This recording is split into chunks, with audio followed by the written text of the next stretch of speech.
Waouh!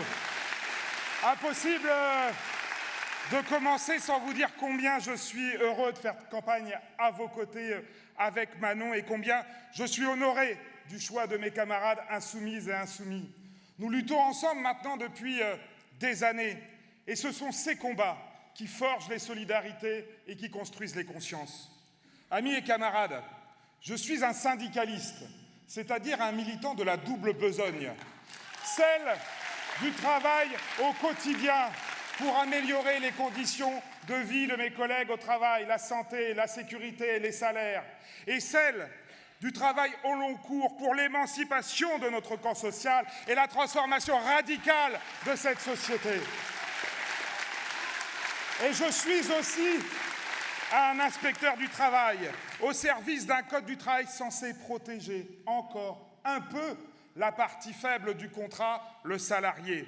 Un métier où je vois ce travail qui, bien sûr, parfois émancipe, mais qui souvent encore aliène, parce que ce qui caractérise le contrat de travail, c'est la subordination juridique.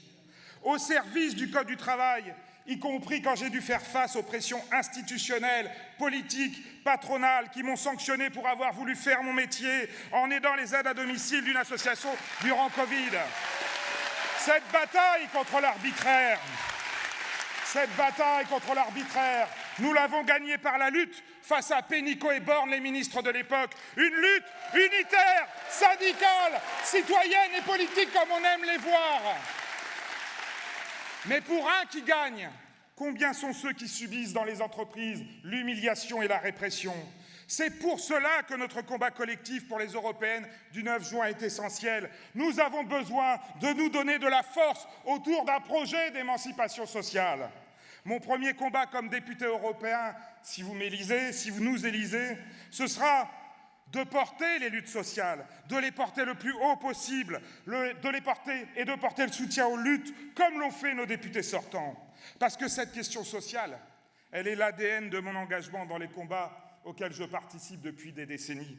Et je la retrouve aujourd'hui dans l'Union populaire que nous construisons.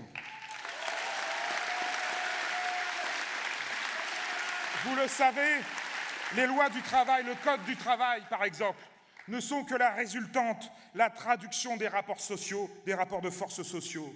Sa construction des confins du XIXe siècle et tout au long du XXe siècle n'a été que la conséquence directe ou différée des luttes sociales que nous avons conduites. Droit de grève, droit syndical, journée de 8 heures, 35 heures, assurance chômage, sécurité sociale, statut de la fonction publique, congés payés. Nous ne devons rien aux puissants. Tout ce qui a été acquis l'a été par les salariés, par les travailleurs et leur traduction politique. Le ministère du Travail, amis et camarades, en est l'exemple. Ce ministère, il n'est créé par un décret d'octobre 1906 que parce que des grèves massives vont suivre la mort de 1099 mineurs le samedi 10 mars 1906 à Courrières, dans le bassin minier du Pas-de-Calais. La question du travail, la question de nos droits au travail est une question de rapports de force sociaux, où si les conquis sont le fruit de nos luttes, les reculs, eux, sont les conséquences de nos défaites. Et ces droits que nous n'avons pas réussi à préserver malgré la grande et belle bataille unitaire du premier semestre 2023 sur les retraites. C'est sauf grève générale d'ici là, et évidemment, on la souhaite, par la conquête de l'hégémonie politique que nous les obtiendrons.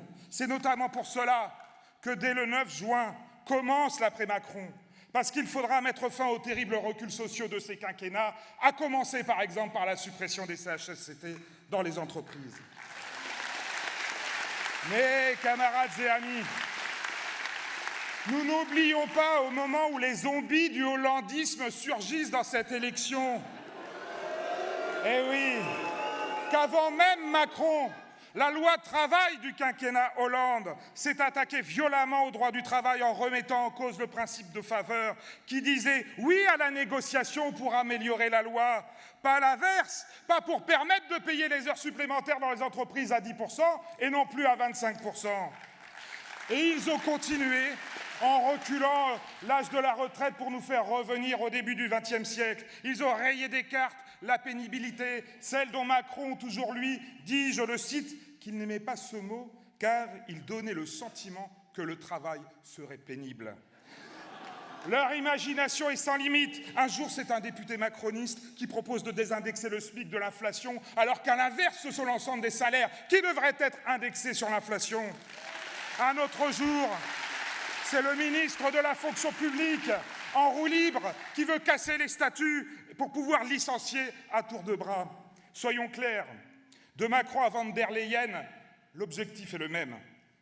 Supprimer, effacer le plus vite possible en quelques années, quelques décennies tout au plus, un siècle de conquis sociaux, revenir chaque fois que le rapport de force le leur permet sur chaque conquis social, sur le code du travail, sur les conventions collectives, sur chaque disposition en fait qui libère un tant soit peu l'homme de la machine. Tout cela pour répondre à la demande des capitalistes, des milliardaires, des grands patrons qui considèrent les droits des travailleurs comme trop chers, trop contraignants, qui opposent santé, sécurité, conditions de travail et possibilité de réaliser et d'accumuler des profits sans limite. Ils ont donc besoin, chaque fois que cela est possible, de faire reculer les droits sociaux en sortant par exemple de la relation de travail des pans entiers du salariat. C'est le modèle des travailleurs des plateformes qu'ils veulent imposer, d'Uber, de Deliveroo et de tant d'autres faux indépendants où fictivement le contrat de travail est remplacé par la prestation de service, où la subordination disparaît derrière le partenariat, où on ne licencie plus mais on rompt un contrat commercial. C'est là le formidable travail de Leïla Chaïbi, tu en as parlé, et de Leïla Chaïbi, oui, on peut l'applaudir, et de tous nos députés européens sortants, que d'avoir réussi à être les artisans d'une directive sur les travailleurs des plateformes numériques imposant une présomption de salariat. Je dis imposer parce que la France de Macron, premier soutien d'Uber, s'est opposée jusqu'au dernier moment à cette directive qui finalement devrait être votée très prochainement au Parlement européen. Et ce sont les Macron, les Hayet, les Van der Leyen et pourquoi pas demain l'imposteur Bardella qui disent vouloir lutter pour améliorer les conditions de travail en Europe. L'autre soir, le Premier ministre Attal, à TF1, a semblé découvrir les accidents du travail en expliquant que ça ne peut plus durer et qu'il fallait une grande initiative autour de la question. La réalité, c'est que chaque année en France, près de 600 000 travailleurs sont victimes d'accidents de travail, dont des dizaines de milliers ne retravailleront jamais. La réalité, ce sont les effectifs de l'inspection du travail supprimés de 16%, et ce n'est pas le syndicaliste qui le dit, c'est le rapport de la Cour des comptes. Il reste 1700 inspectrices et inspecteurs du travail dans le pays pour 20 millions de salariés et près de 2 millions d'entreprises.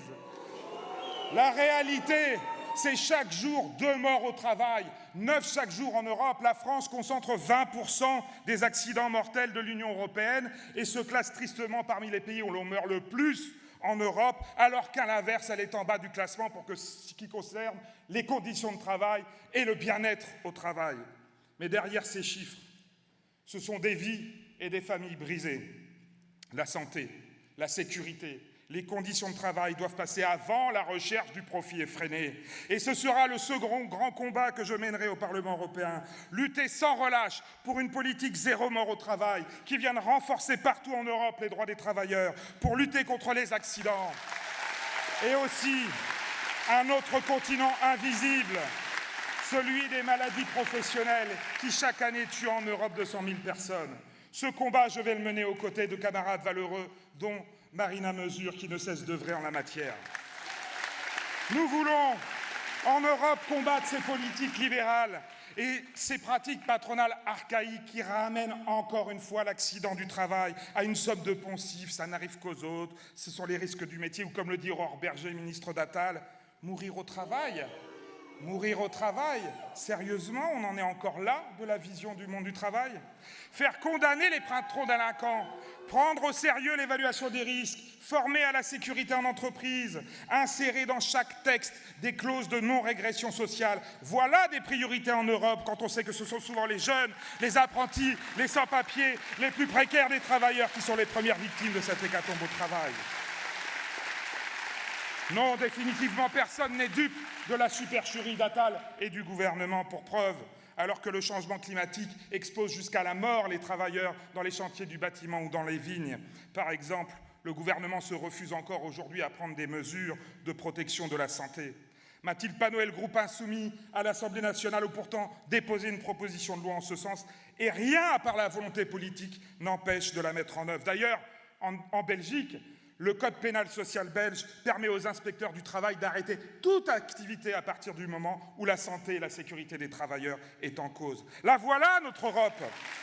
C'est celle des clauses du salarié le plus favorisé qui permettent l'harmonisation des droits sociaux par le haut, sans se bercer d'illusions, évidemment. C'est celle qui place au centre de ses préoccupations les conditions de travail. Et en la matière, amis et camarades, le seul idéal qui vaille, le seul qui motivera nos concitoyennes et concitoyens à voter le 9 juin, c'est un idéal porteur de droits et d'émancipation sociale. Alors à la bataille!